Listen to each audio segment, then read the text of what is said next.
ஏன்னா கிருபை என்பது பாவம் செய்ய விடாது. இல்லை அவர் விழுந்துட்டார்ல, ஆண்டவர் சொல்லுவார், அப்பா நிற்கிறவன் எவனும் தன்னை விழாதபடிக்கு எச்சரிக்கையாக இருப்பான்னுவார்.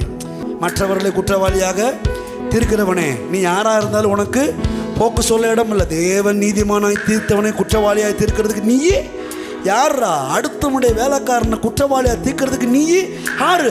அவன் விழுந்தாலும் எழுந்தாலும் அவன் கர்த்தருக்கு அவன் என்ன பண்ணுவான்?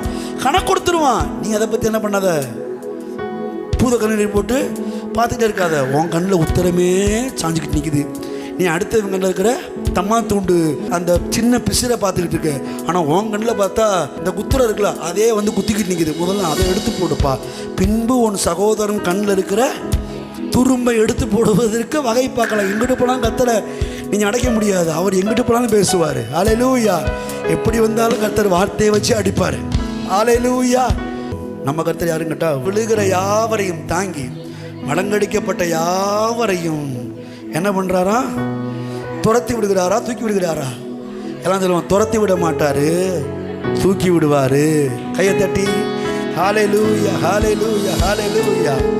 கர்த்தர் தமது 17 கர்த்தர் தமது வழிகளில் எல்லாம் நீதியுள்ளவர், தமது கிரியைகளில் எல்லாம் கிருபை உள்ளவருமாய் இருக்கிறார். அப்படிப்பட்ட தேவனுடைய கிருபை நம்முடைய கிருபை.